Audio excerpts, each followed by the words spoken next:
Mall road junction. எங்க ஊர்ல அனைவரும் ஸ்தம்பிக்கும் இடம். ஸ்தம்பிக்கும் இடமா? ஸ்தம்பிக்கும், அனைவரும் இங்க வந்து ஸ்தம்பிக்கும் இடம். சந்திக்கும் இடம் தான் சொல்லுவாங்க. எப்படி சொல்றது, எனக்கு அந்த வேர்டு வர மாட்டேங்குது. ஸ்தம்பிக்கிறதுங்கிறது வேற, ஸ்தம்பிக்கிறதுங்கிறது ஸ்தம்பிக்கும்ங்கிறது என்னது? ஏன்னா தாங்க முடியாம. ஐயோ பாவம், அவரே கன்ஃபியூஸ் ஆயிட்டாரம்மா. பாத்தீங்களா எங்க ஊர் எவ்வளவு பச்சை பசுமையா இருக்குன்னு.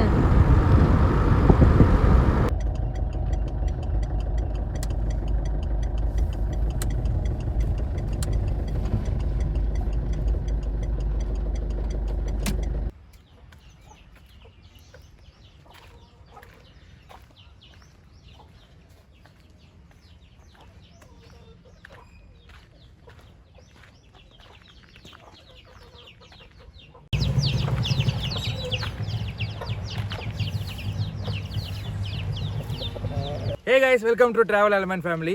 ஸோ நம்ம எல்லாத்துக்குமே வந்து கரும்பு சக்கரை ரொம்ப நல்லதுன்னு தெரியும். அதே மாதிரி டெய்லி வந்து சுகர்கேன் ஜூஸ் குடிக்கிறது வந்து உடம்புக்கு ரொம்ப நல்லதுன்னு தெரியும். இது வந்து இன்ஸ்டன்ட் எனர்ஜியை கொடுக்கும்லாம் சொல்லுவாங்க. லங்ஸுக்கு லிவருக்குலாம் ரொம்ப நல்லதுன்னு சொல்லுவாங்க. ஆனால் நம்ம யாருக்குமே வந்து எப்படி கரும்பு சக்கரை தயாரிக்கிறாங்க அப்படிங்கிறது அந்த அளவுக்கு தெரியாது. ஸோ இப்போ நம்ம எங்கே இருக்கோம்னு பார்த்தீங்கன்னா ஒரு கரும்பு சக்கரை தயாரிக்கிற ஒரு ஆலையில் தான் இருக்கும். வாங்க போய் பார்க்கலாம் எப்படி தயாரிக்கிறாங்கன்னு சொல்லிட்டு. அதே மாதிரி இங்கே இருக்கவங்க கிட்ட எப்படி பண்ணுறாங்கன்னு சொல்லிட்டு கேட்டு தெரிஞ்சுக்கலாம் வாங்க.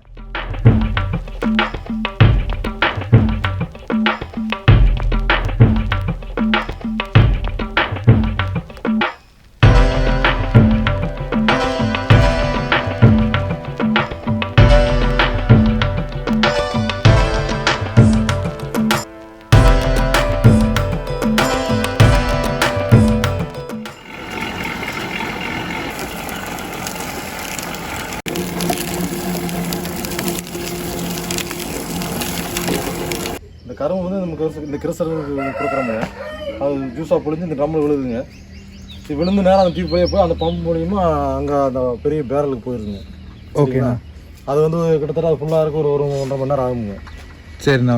அந்த அவ்வளோ டைம் இப்போ ஜூஸை புழிஞ்சு சேர்த்து வச்சுங்க. அப்புறம் அந்த கொப்பரைன்னு சொல்லுவாங்க, நாங்கள் போயிடலாங்க. ஓகே போகலாங்க, நாங்கள் போகலாம்.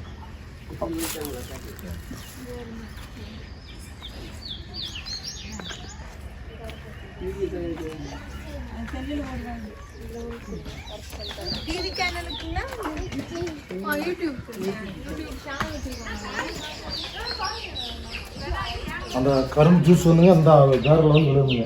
ஓகே. அந்த பேரல் எவ்வளோ லிட்டருங்கண்ணா? இப்போன்னு பார்த்தோம்னா ஒரு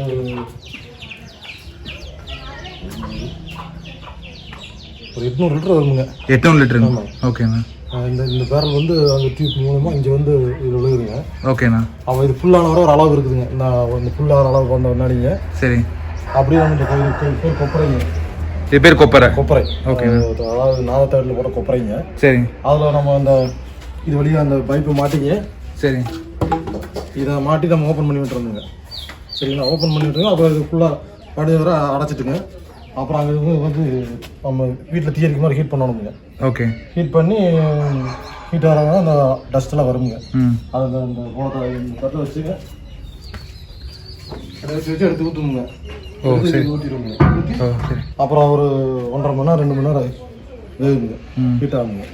ஹீட் ஆகி அந்த தனிச்சத்தெல்லாம் மாறி பாவு பக்குவம் வருங்க.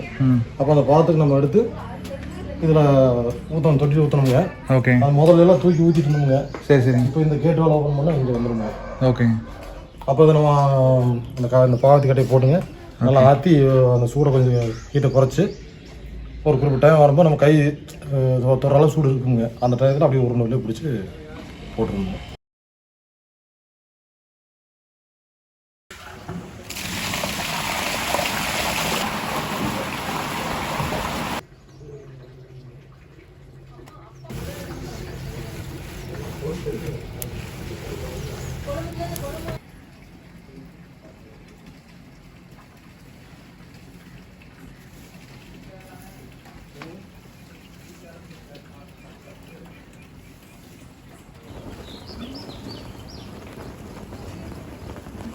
கரும்பு சாறு வந்து கொதிச்சு ஹீட் ஆகிங்க, டஸ்ட் வருங்க.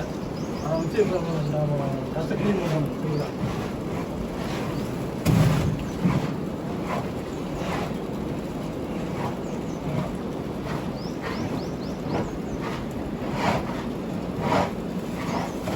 ஒரு நாளைக்கு எவ்வளோ கிலோனா எடுக்கலாம் வெல்லம்?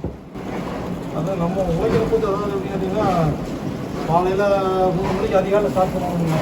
3 மணிக்கே ஸ்டார்ட் பண்ணிடுவீங்களா? 3 மணிக்கு ஸ்டார்ட் பண்ணி சாயங்காலம் 5 மணி வரைக்கும் நம்ம எடுத்தோம்னா ஒரு 5 கொப்பரை இருந்து எடுக்கலாம். இது வந்து ஒரு 210 கிலோ வரும் ஒரு கொப்பரைக்கு சர்க்கரை. அப்போ 5க்கு ஒரு டன் எடுக்கணும். சர்க்கரை உற்பத்தி பண்ணுறது காலையில் 3 டு சாயங்காலம் 5.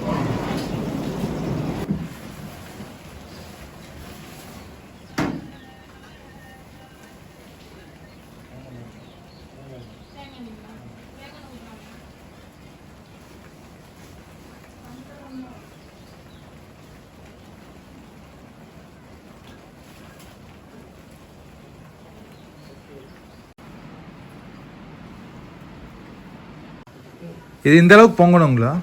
ஆமாங்க, மேலே ஏறி இப்போ நுர மாதிரி வந்துங்க. அப்புறம் படி கீழே வந்து பால் தண்ணிச்சத்து ஊற வற்றி போக கீழே. ஓ, இந்த கொதிக்க வைக்கிறது வந்து அதில் இருக்கிற தண்ணியெல்லாம் எடுக்கிறதுக்கு தண்ணிச்சாறு வந்து தண்ணிச்சத்து கலந்து இருக்குங்க. அதை ஹீட் பண்ணால் அந்த தண்ணிச்சத்து ஊற வற்றிடுங்க.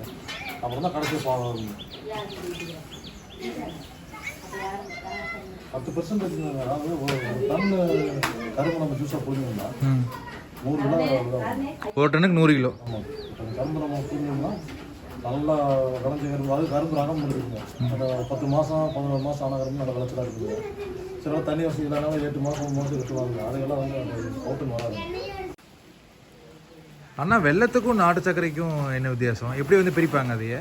வெள்ளத்துலேருந்து நாட்டு சர்க்கரை எப்படி எடுப்பாங்க? சர்க்கரைக்கு வந்து இதை வந்து ரொம்ப ஹீட் பண்ணிங்க. அதை போட்டு அப்படியே ஆற்றி விட்டுருவா செய்யுங்க.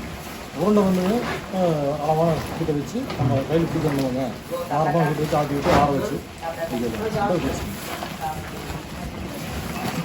இது உருண்டை வந்து இது டஸ்ட்டு விட்டு அந்த பச்சை வெட்டு வேணுங்கலாம் இருக்குதுங்க. நாட்டு சைடு டஸ்ட்டை போய் சுத்தம் எடுத்துருக்கு.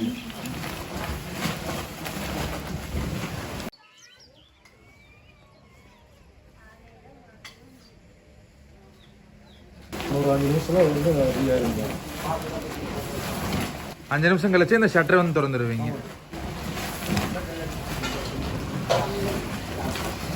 இதே நாட்டு சக்கரைன்னா இன்னும் கொஞ்சம் டைம் ஆகுங்களா? நல்லா ஹீட் பண்ணுவீங்க. ஏன்னா சக்கரை பவுடர் மாதிரி அவங்களுக்கு எந்த அளவுக்கு ஹீட் இருக்கோ அந்த அளவுக்கு சர்க்கரை ஆகுங்க. ஆனால் அந்த உருண்டைக்கு வந்து அந்த ஹீட் நம்ம வைக்கூடாது. வச்சோன்னா நம்ம பிடிக்க முடியாது. இந்த இதில் ஒரு நார்மலாக ஹீட் வச்சுங்க சக்கரை தரம் வச்சுக்கோங்க.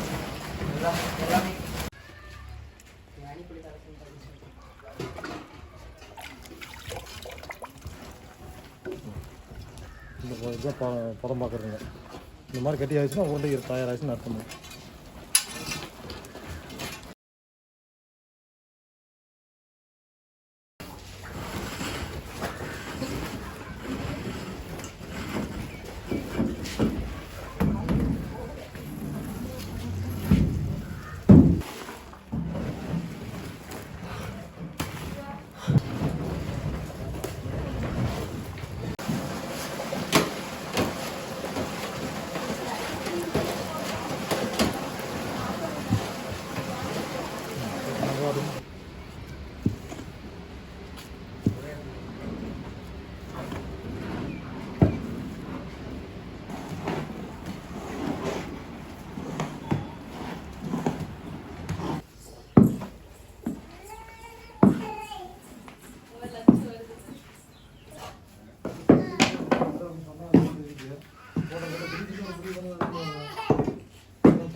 ஸோ இந்த வீடியோவில் வந்து எப்படி வெல்லம் தயாரிக்கிறாங்க, எப்படி வந்து அதிலிருந்து நாட்டு சக்கரை எடுக்கிறாங்க அப்படின்னு சொல்லிட்டு ஸ்டெப் பை ஸ்டெப்பாக அந்த அண்ணங்கள்லாம் வந்து நம்ம எக்ஸ்பிளைன் பண்ணாங்க. ஸோ ரொம்ப நல்லா இருந்துச்சு இந்த ப்ராசஸ் பார்க்குறதுக்கு. எனக்கே வந்து ஒரு டிஃப்ரெண்ட்டான எக்ஸ்பீரியன்ஸாக இருந்துச்சு. கண்டிப்பாக உங்களுக்கு இந்த வீடியோ பிடிச்சிருக்குன்னு நினைக்கிறேன். இந்த வீடியோ பிடிச்சிருந்துச்சின்னா லைக் பண்ணுங்கள், ஷேர் பண்ணுங்கள், மறக்காமல் சப்ஸ்கிரைப் பண்ணுங்கள். அதே மாதிரி உங்களுக்கு வந்து பல்காக வந்து நாட்டு சக்கரை எடுக்கணும் இல்லை வந்து வெல்லம் வாங்கணும் அப்படின்னா உங்களோட கான்டாக்ட் டீட்டெயில்ஸ் நான் இங்கே கொடுக்குறேன். இந்த இடம் வந்து எங்கே இருக்குதுன்னு பார்த்தீங்கன்னா பழனி ரூட்ல மடத்துக்குளம்னு ஒரு இடம் இருக்கும். அந்த மடத்துக்குளம் 4 ரோட்ல இருந்து லெஃப்ட் சைடு கொஞ்சம் உள்ள வந்தீங்கன்னா அங்கதான் இருக்கு. இந்த லொகேஷனை நான் உங்களுக்கு டிஸ்கிரிப்ஷன்ல கொடுக்குறேன். வேணுங்கிறவங்க கான்டாக்ட் பண்ணி வாங்கிக்கோங்க. Take care, bye by.